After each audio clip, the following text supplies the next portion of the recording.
안녕하세요 여러분, 리엘입니다. 오늘은 청담동 샵에서 제가 부원장님께 메이크업을 받아보았어요. 색조 제품 공유보다는 메이크업을 어떻게 하시는지, 그 다음에 그런 꿀팁이 있는 제품들을 소개해드리려고 합니다. 그럼 바로 시작해볼게요. 도착해서 미백 기능이 있는 마스크를 붙여주셨어요. 저의 모습이 좀 고릴라 같아서 웃기더라고요. 이렇게 떼준 다음에 골고루 얼굴에 흡수를 시켜주고 눈썹 정리도 같이 해주셨어요. 이상하게 저는 샵에서 눈썹 정리를 받을 때 좀 신뢰감이 높더라고요. 그다음에 패드 제품을 사용해서 얼굴의 피부 결에 따라서 닦아주셨어요. 앰플 제품을 사용해서 얼굴에 전체적으로 도포를 해주셨고요. 영상에서는 느낄 수 없지만 부원장님 손길이 정말 섬세하고 꼼꼼하세요. 로션 제품을 발라주셨고요. 이 단계에서도 꼼꼼히 천천히 섬세하게 얼굴 전체에 흡수를 시켜주셨고요. 그 다음 제품도 로션 제품이었어요. 이 제품은 그 전에 사용한 것보다는 조금 되직한 느낌이 들더라고요. 스킨케어를 정말 여러 번 단계를 거쳐서 꼼꼼하게 하시는 편이었습니다. 이렇게 해야 베이스 들뜸 방지 효과가 탁월하답니다. 그 다음은 톤업 크림 단계인데요. 부원장님께서는 좀 신기하게 일반 톤업 크림이랑 보라색 빛의 베이스가 담긴 그런 제품을 섞어서 사용을 하시더라고요. 코스놀이 톤업 크림은 하얗게 되는 백탁 현상이 있고 보라색 베이스는 많이 밝아지지 않아서 두 가지의 단점을 보완하고자 섞어서 사용하신다고 하셨어요. 브러쉬를 이용해서 얇게 자연스럽게 피부 표현을 해주셨답니다. 이렇게 반반씩 발라주셨는데 차이가 너무 크더라고요. 두 가지의 조합이 본연의 피부처럼 자연스럽게 밝게 표현되는 게 큰 특징적이었어요.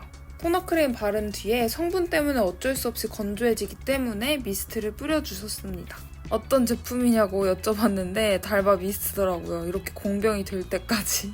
이 두 가지 제품 중에 하나로 1차적 베이스를 하시는데요. 가볍고 톤 예쁘고 발림성이 부들부들한 제품으로 사용하신다고 합니다. 이 두 가지 제품의 단점은 커버력인데 어차피 2차 베이스를 할 거여서 큰 커버력을 요하지 않기 때문에 1차적으로 베이스 바를 때 좋다고 하십니다. 제가 직접 받아보니까 커버력보다는 피부의 색깔이 배옥같이 느껴지는 게 큰 특징이었고 브러쉬를 사용하셔서 얼굴에 전체적으로 꼼꼼하고 섬세하게 터치를 해주셨답니다. 다음 피부에 광이 나 보이기 위해서 한 번 더 미스트를 뿌려주셨어요. 얼굴에는 이미 미스트를 뿌렸고 주로 잘 사용하신다는 해림쌤 대왕 스펀지에 미스트를 뿌리시고 겉돌지 않게 수분감을 피부에 흡수시켜준다는 느낌으로 두들겨 주셨답니다. 이 두들김이 항상 받을 때마다 느껴지는데 진짜 하나도 안 아프고 정말 꼼꼼하고 섬세하게 터치해주세요. 이 터치는 정말 샵 메이크업의 큰 특징인 것 같아요. 그 다음 눈썹 그릴 차례라 섬세하게 유분감을 잡아주셨어요. 정말 꼼꼼하고 섬세하게 저랑 너무 다르시더라고요. 크루 브러쉬를 사용해서 눈썹 결도 한 번씩 정리해주셨어요. 눈썹의 큰 모양을 브러쉬로 잡아주시는데 3통째 구매하셔서 쓰고 계신다는 스킨푸드 1호 제품입니다. 정말 선이 지지 않게 꼼꼼하게 브러쉬로 터치를 해주신 다음에 펜슬을 이용하셔서 더 선명하게 눈썹을 표현해 주셨어요. 그다음 눈썹 외곽 부분을 컨실러를 이용해서 조금 더 섬세하게 꼼꼼하게 눈썹 모양을 잡아주고 계셨습니다. 맥 프로 롱 페인트 팟 제품으로 색상이 더 있는데 메이크업 룩에 따라서 아예 이 단계에서 프라이머 느낌으로 눈두덩이 전체의 베이스로 발라준다고 하시네요. 저는 이 제품 자체가 유분감을 잡아주는 느낌도 들었어요. 그 다음 아이 메이크업 단계에서는 조금 죄송한 게 제품명을 다 가져오지 못했어요. 부원장님께서 여러 가지 섀도우를 조합하셔서 사용하셨고요. 한 가지 말씀드릴 수 있는 거는 부원장님께서 정말 꼼꼼하고 섬세하게 눈에 그림을 그려서 조심스럽게 색을 칠하는 느낌을 받았답니다. 영상 속에서도 보시면 아시겠지만 저 같은 경우는 아이 메이크업 때 그냥 쓱쓱하고 마는데 부원장님의 터치감은 정말 밀착력이 높은 느낌을 받았어요. 이렇게 섬세하고 밀착력 높게 섀도우를 터치해주시니 아무래도 가루 날림이 적고 섀도우의 지속력이 높아지더라고요. 항상 잉크브이 쉐딩 헤이즐 그레이 색상으로 애교살을 그려주신다고 합니다. 이 제품 색상이 정말 자연스러워서 자주 사용하신다고 하시네요. 머스테브 컨실러를 사용해서 애교살을 두툼하게 표현을 해주고요. 그 다음에 브러쉬를 사용해서 이 부분을 살짝살짝 풀어주신다고 합니다. 전체적으로 풀어주고 계시네요. 이 제품도 항상 사용하는 제품이라고 하셨어요. 바로 아이라이너 밑작업인데요. 평소에 아이라이너는 그냥 슉슉 그리는 편이고 밑작업을 꼼꼼하고 섬세하게 터치를 해주신다고 합니다. 아무래도 지우기도 쉽고 그리기도 쉬운 섀도우를 사용하셔서 아이라이너 작업을 해주시는 듯 했어요. 섬세한 라이너 표현을 위해 파운데이션을 사용하셔서 지워주시기도 하시더라고요. 그 위에 브라운 색상보다 조금 연한 색상으로 쌍꺼풀 위쪽 터치를 해주셨고요. 아이라이너가 동떨어지지 않도록 음영감을 넣어주셨답니다. 요즘은 이 포렌코즈 제품으로 쿨 웜톤에 따라서 다르게 애교살 부분을 통통하게 만들어주신다고 합니다. 그다음 꼼꼼하게 뷰러로 찝어주셨고요.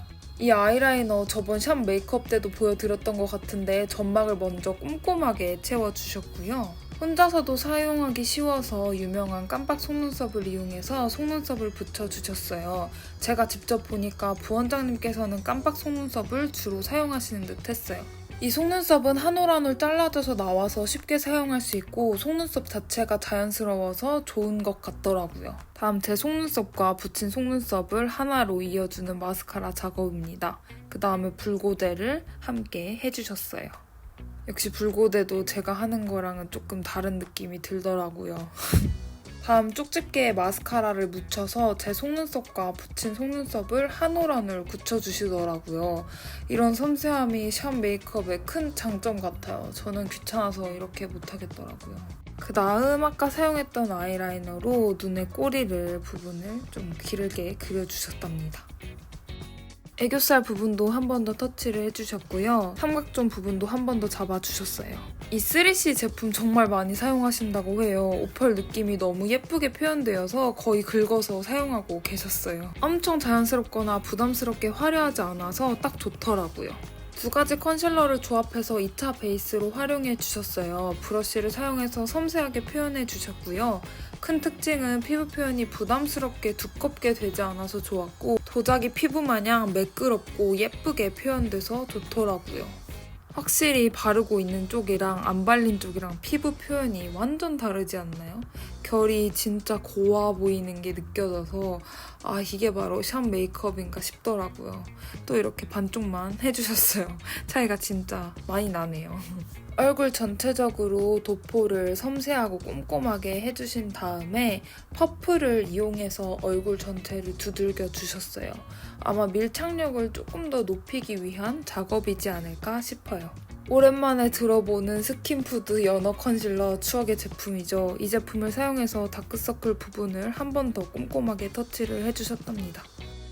다음 클리오 컨셉팟 제품을 사용해서 커버가 조금 더 필요한 부분을 꼼꼼하게 다시 한번 터치해주셨습니다. 아무래도 액체 컨실러가 아닌 고체 제품이어서 조금 더 지속력이 높고 커버력이 높다는 점이 큰 장점이었어요. 이 정도로 사용감이 돋보이는 삐아 제품인데요. 이 제품으로 코의 윤곽을 잡아주듯 음영이 살아 보이게끔 자연스럽게 잡아주는 게 중요하다고 하셨어요. 사용 브러쉬도 약간 사선 느낌이에요. 블러셔 부분도 정말 죄송한데 정보가 없어요. 퍼프로 사용하는 블러셔로 볼 전체에 터치를 해주셨고요. 그 다음에 브러쉬를 이용해서 포인트 부분도 잡아주셨어요. 때에 따라서 여러 가지 블러셔로 조합을 하신다고 하십니다. 저 같은 경우에는 한 4가지 정도 조합을 했던 걸로 기억을 해요. 그다음에 하이라이터를 사용해서 볼 위쪽 부분을 조금 볼륨감을 넣어주셨고요. 인중에도 컨실러를 사용해 주시더라고요. 립도 색상 정보는 없지만 특징적으로 보자면 립 전체에 조금 톤 다운된 색상을 발라주셨고요. 포인트 되는 색상을 입술 중앙에 터치하셔서 자연스럽게 그라데이션이 되게끔 표현해 주셨어요. 이 방법은 색상과 상관없이 항상 사용하시는 방법이라고 하셨어요. 그 다음 펄감이 돋보이는 섀도우를 사용해서 눈 중앙에 전체적으로 터치를 해주셨습니다. 은은하게 빛나는 게 특징이에요. 그 다음 아까 사용했던 잉크브이 쉐딩 헤이즐 그레이 색상으로 얼굴 외곽 부분에 꼼꼼히 터치를 해주셨어요. 샵 메이크업을 할 때마다 느끼는 건데 특히 쉐딩 부분은 같은 제품인데 어떻게 나랑 쓰는 게 이렇게 다르지? 싶을 때가 있더라고요. 메이크업 아티스트 분들과 다른 건 어쩔 수 없는 것 같아요. 제 수술 자국이 있는 눈썹 부분도 한 번 더 터치를 해주셨고요. 파우더로 유명한 폰즈 파우더를 다른 공병에 옮겨 담아서 사용하고 계셨고 마지막으로 얼굴에 유분감이 돋보이는 곳에 터치를 해주셨어요. 이렇게 메이크업을 마친 후 픽서를 사용해 주시는데 처음은 수분 픽서, 그 다음 유분감 덜 나오게 해주는 픽서 총 2개를 사용해 주셨어요. 설명을 들으면서 내려가는 제 모습 좀 웃기더라고요. 이렇게 청담샵 부원장님께 메이크업을 받아보았는데요. 스킨케어를 꼼꼼하게 해주셔서 유분감을 꽉 잡아도 전혀 당김 없었고 맑게 올라온 블러셔 한 올 한 올 섬세하게 표현되었지만 존재감 뿜뿜인 속눈썹 표현까지 완벽한 샵 메이크업이었습니다. 제가 같은 부원장님께 2번 메이크업을 받아보았는데 색조 경우에는 부원장님께서 여러 가지 제품을 사용하셔서 약간 제가 느끼기에 부원장님만의 색조 조합 B를 갖고 계신 느낌이었습니다. 오늘도 제 영상 보러 와주셔서 너무너무 감사드리고요. 다음 영상에서 뵐게요. 안녕!